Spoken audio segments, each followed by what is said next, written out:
గురుగారు, శ్రీమన్నగర నాయక అమ్మవారి గురించి అంటే మణిదీప వర్ణన ఇదంతానండి. దీని గురించి మనం తెలుసుకుందాం. శ్రీచక్రం, ఇప్పుడు అందరూ కూడా ఎక్కడ చూసినా శ్రీచక్రం పెట్టుకోండి, లేదంటే ఇంకో రకరకాల శ్రీచక్రం ఏవో చెప్తా ఉన్నారు, అవన్నీ పెడుతున్నారు. అసలు ఈ శ్రీచక్రం అంటే ఏమిటి? దీన్ని మనం ఎందుకు పూజించాలా? శ్రీచక్రంలో ఆవరణలు అంటారు కదండి, 9 ఆవరణలు ఉంటాయంటారు. ఏంటి ఆవరణలు ఏంటి? ఒక్కొక్క ఆవరణ యొక్క విశేషాలు ఏంటి తెలుసుకుందామని. మన దేహం ఒక శ్రీచక్రం అండి. ఈ బ్రహ్మాండం ఒక శ్రీచక్రం, సాక్షాత్ అమ్మవారి ఒక శ్రీచక్రం. ఆ శ్రీచక్ర ఆవిర్భావమే ఈ శ్రీమన్నగర నాయక అనే గ్రంథంలో ముఖ్యంగా చెప్పవలసి వచ్చింది. ఈ శ్రీచక్ర ఆవిర్భావం అమ్మవారే చేశారు. ఎలాగా? మనకి శరీరంలో షట్చక్రాలు 6 షట్చక్రాలు ఉన్నాయి, పైన సహస్రారం ఉంది.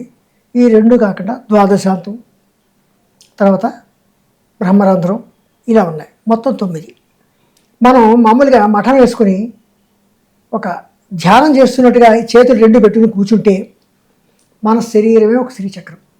ఎందుకు అంటే అమ్మవారు మూలాధారం అంటే మనకి క్రింది భాగంలో ఉంది మూలాధారం, స్వాదిష్టానం దానికి పైన మణిపూరం, తర్వాత ఇంకొంచెం పైకి వెళ్తే అనాహతం, విశుద్ధి, ఇక్కడ ఆజ్ఞాచక్రం, ఇక్కడ సహస్రారం, తర్వాత బ్రహ్మరంధ్రం, ద్వాదశాంతం, ఇవన్నీ ఉన్నాయి.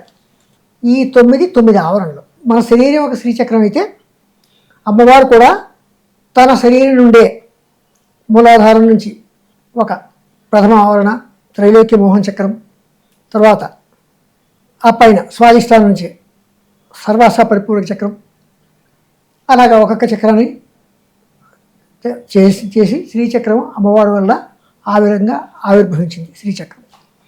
ఆవరణలు ఇక్కడ ఏమైందంటే శ్రీమన్నగర నాయక అని మీరు ఒక మాట చెప్పారు. శ్రీమన్నగరం అంటే మన శరీరం కూడా ఒక శ్రీమన్నగరమే, ఈ ప్రపంచం అంతా ఒక శ్రీమన్నగరమే, అంటే మొత్తం బ్రహ్మాండం అంతా ఒక శ్రీమన్నగరమే. అలాగే అమ్మవారు ఉన్న సుధా సముద్రంలో అక్కడ మహాపద్మంలో ఉన్న అక్కడ మణిద్వీపం అంటే ఆ 25 ప్రాకారాల అవతల దాని ఏమంటే చింతామణి గృహం కూడా, అది కూడా ఒక శ్రీచక్రమే. అమ్మవారు అక్కడ ఉంది చింతామణి గృహంలో. అంటే చింతామణి గృహం అంటే శ్రీచక్రానికి మధ్యలో ఉన్న ఒక త్రికోణం. ఇలాగా ఈ శ్రీచక్రాన్ని అమ్మవారే ఆవిర్భవింపజేసింది. అమ్మవారి యొక్క సృష్టి. 1 బ్రహ్మాండం, 2 మానవ శరీరం, 3 ఇంకేముంది అమ్మవారే శ్రీచక్ర నివాసి అని కూడా అన్నాం. శ్రీచక్రంలో మధ్యలో త్రికోణంలో అమ్మవారు ఉంటుంది, మధ్యలో బిందువు ఉంటుంది, ఆ బిందువులో అమ్మవారు అయ్యవారు అక్కడ ఉంటారు. ఇది శ్రీచక్రానికి ఒక ముఖ్యమైన ఉదాహరణ. మన శరీరమే ఒక శ్రీచక్రం. అంటే ఈ ఆవరణలో ఒక్కొక్క ఆవరణకి విశేషం ఏమైనా ఉంటుంది?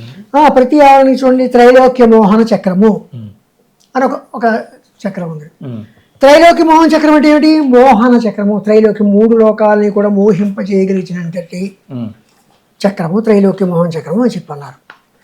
అంటే త్రైలోక్య మోహన చక్రం అంటే ఏంటంటే మొట్టమొదట 28 మంది దేవతలు ఉన్నారు ఇందులో.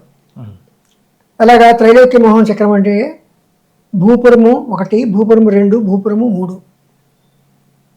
భూపురం 3 భాగాలు. మొదటి భాగంలో 10 మంది, అణిమా సిద్ధి, లహిమా సిద్ధి, మహిమా సిద్ధి, ఈశిత్వ సిద్ధి, వశిత్వ సిద్ధి అని. తర్వాత ఇంకో 2వ భూపురంలో బ్రాహ్మి, మహేశ్వరి, కౌమారి, వైష్ణవి, వారాహి, మహేంద్రి అని అష్టమాతృకులు. తర్వాత మూడో భూపురంలో ముద్రాదేవతలు. ఈ ముద్రాదేవతలు సర్వసంక్షోభిణి, సర్వవిద్రావణి, సర్వాకర్షిణి. చూడండి, వాటి పేర్లను బట్టి మనం అన్ని ఈజీగా చాలా సులువుగా అర్థం చేసుకోవచ్చు. అలాగా మొదటి చక్రం 3 భాగాలు. త్రైలోక్య మోహన చక్రం ఒకటి. త్రైలోక్య మోహన 3 లోకాలని మోహింపజే అంటే ఇక్కడ ఆ మొదటి వాళ్ళ ఖడ్గసిద్ధి దేవతలు ఉన్నారు. మొట్టమొదటి 10 మంది అణిమా సిద్ధి, లహిమా సిద్ధి, మహిమా సిద్ధి, గరిమా సిద్ధి, సిద్ధి. శృంగేరి పీఠంలో 12వ పీఠాధిపతి ఆయన ఏం చెప్పారంటే గరిమా సిద్ధి ఉండదు అని చెప్పన్నారు. లేకుండా 10 చెప్పారు. ఆయన ప్రకారం మొత్తం 10 మంది వాళ్ళు ఖడ్గ సిద్ధి దేవతలు. అందుకే యాక్చువల్గా ఖడ్గమాలకి ఖడ్గమాల పేరు రాగాల్సిన పేరు అందుకే వచ్చింది. లేకపోతే ఇది ఏమిటంటే అది ఖడ్గమాల కాదు, శుద్ధ శక్తి మాల. శుద్ధ శక్తి అంటే శ్రీశక్తి, శ్రీశక్తి. అలాగా తర్వాత సర్వాశ పరిపూరక చక్రము. సర్వ ఆశ, మనకు ఉన్నవే ఆశలు, అటువంటి ఉన్న అన్ని ఆశల్ని తీర్చేది సర్వాశ పరిపూరక చక్రం. ఇంకా సర్వ సంక్షోభణ చక్రం. సంక్షోభణము అంటే ఏదైనా స్థిరంగా కదలకుండా ఉంటే అది సంక్షోభణం కాదండి, కదలాలి. ఇప్పుడు మనిషి ఉన్నాడు, మనిషి కదులుతున్నాడు, మనిషి చిన్నప్పుడు ఒకలా ఉన్నాడు, తర్వాత ఇంకోలాడు, తర్వాత ఉన్నాడు, రకరకాల స్టేజెస్, అలాగా రకరకాల డిఫరెంట్ స్టేజెస్ వస్తాయి. అవి కదలికలు. అవన్నీ కూడా అలాగే మన శరీరంలో అనంగ కుసుమ, అనంగ మేఖల, అనంగ మధునాథుర వీళ్ళందరూ కూడా మనకి సంక్షోభం అంటే కదలికలు తీసుకొస్తారు. మన జీవితంలో రకరకాల కదలికల్ని కదిలించుతారు దీనివల్ల. ఇంకా సర్వ సౌభాగ్యము దాయక, సర్వ సౌభాగ్యదాయక, అన్ని సౌభాగ్యాలను ఇస్తుంది. ఇంకోటి తర్వాత ఏముంది, సర్వార్థ సాధక, అన్నీ కూడా మనకి పురుషార్థాలు ఉన్నాయి. ఒకటేమిటి, ధర్మము, అర్థము, కామము, కోరికలు. ఇలాగ రకరకాల ఎన్నో అర్థాలు. ఎలాగా సర్వసిద్ధి, అన్నింటి సిద్ధి, సర్వ సంపద, అన్ని సంపదలు, సర్వ ప్రియంకరి, అన్నిటి మీద ఇష్టం కలిగిన, సర్వమంగళము, అన్నింటినీ సర్వమంగళకారిణి, అన్నిటి మీద కూడా శుభాలను కలగజేస్తుంది. అలాగే సర్వకామ అన్ని కోరికల్ని ఇస్తుంది. సర్వ దుఃఖ విమోచన, అన్ని దుఃఖ అంటే ఏంటి, ఈ సర్వార్థ సాధక చక్రంలో మనకి కావలసినవన్నీ కూడా ఒక దుఃఖం పోగొట్టడం కానీ, లేకపోతే అకాల మృత్యువు లేకుండా ఉండడం కానీ, మనకి ఏమీ విఘ్నాలు రాకుండా ఉండడం కానీ, అలాగే మన ఎంతో ఆకర్షణీయంగా సర్వాంగ సుందరంగా అన్ని శరీరంలో సర్వాంగాలు కూడా అందంగా చక్కగా ఇంపుగా సొంపుగా ప్రతి ఒక్కరు చాలా బాగుండాలి అనుకుంటాను. నేను ఈ రంగులో ఉండాలి, నా ముక్కు ఇలా ఉండాలి, కన్ను ఇలా ఉండాలి, ఇంకా లేకపోతే ఇంకా దిద్దుకుంటాను అని రకంగా అలాంటివన్నీ కూడా అమ్మవారే వారికి తాపత్రయం లేకుండా. అంటే ఈ సర్వార్థ సాధక చక్రం అది. సర్వరక్షాకర చక్రం, మనకి రక్షణ కూడా కావాలి. వీళ్ళెవరు, సర్వజ్ఞ, సర్వశక్తి, సర్వైశ్వర్య ప్రదాయిని, సర్వజ్ఞ, అన్నీ మనకు తెలిసేలా చేస్తుంది. సర్వశక్తి, అన్ని శక్తులు కలిగేలా చేస్తుంది. సర్వైశ్వర్య ప్రదాయిని, అన్ని ఐశ్వర్యాలు, జ్ఞానం ఇస్తుంది, వ్యాధులు లేకుండా చేస్తుంది, అన్నిటికీ అన్ని రకాల ఆధారాలు కలగజేస్తుంది, పాపాలు పోగొడుతుంది, ఆనందం కలగజేస్తుంది, రక్షించుతుంది. ఇలాగ ఇన్ని సర్వరక్షాకర చక్రంలో అవన్నీ వస్తాయి. ఇంకా సర్వరోగహర చక్రం. మనకి అసలు ఈ శరీరమే ఒక రోగాల పుట్టిన దగ్గర నుంచి బాలారిష్టాల దగ్గర నుంచి మనిషి చివరిదాకా ఏదో ఒక లోపంతో ఏదో రకం కలుగుతూ, ఒక జలుబైన కలుగుతుంది, ఒక జ్వరమైన వస్తుంది, ఇలాంటివన్నీ వస్తుంటాయి. కానీ అలా కాకుండా సర్వరోగహర చక్రము అంటే ఏ రకమైన రుగ్మతలు లేకుండా చేస్తుంది. వాళ్ళు ఎవరు, అందులో ఉన్న దేవతలు వసిని, కామేశ్వరి, మోదిని, విమల, అరుణ, జయిని, సర్వేశ్వరి, కౌళిని అని 8 మంది. వీళ్ళు వాగ్దేవతలను కూడా అన్నారు.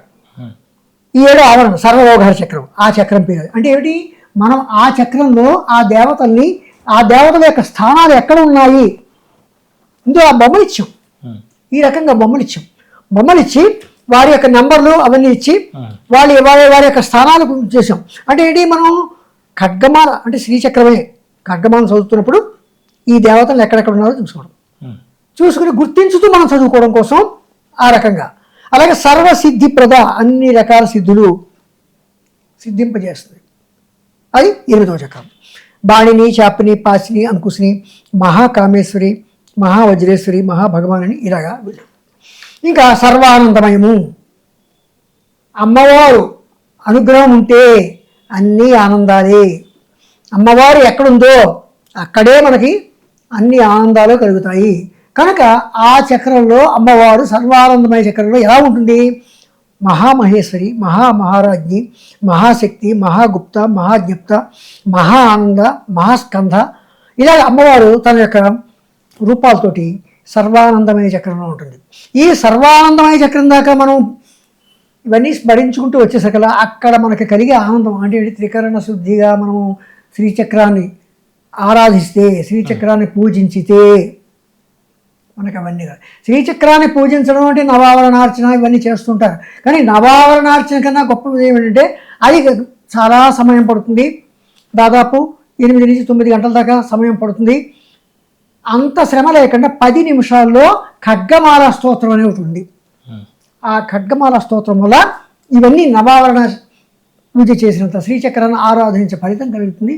ఖడ్గమాల, ఆ ఖడ్గమాల మనం స్తోత్రం చేస్తున్నాం కనుక ఆ స్తోత్రం చేసేటప్పుడు ఈ దేవతలు ఎక్కడెక్కడ ఉన్నారో ఈ చూడడానికి వీలుగా ఈ గ్రంథంలో ఆ పిక్చర్స్ ఇచ్చి వాటి యొక్క నెంబర్లు అవన్నీ ఇచ్చారనమాట. ఇవన్నీ 9 ఆవరణలు, 9 ఈ శ్రీచక్రంలో ఆవరణలు, మన శరీరంలో కూడా 9 ఈ భాగాలు, అమ్మవారు, ఇవన్నీ మొత్తం బ్రహ్మాండము పిండాండము అన్నీ కూడా శ్రీచక్రమే. బ్రహ్మాండము పిండాండం, పిండాండం అంటే ఈ శరీరం, బ్రహ్మాండం అంటే శ్రీచక్రం అంటే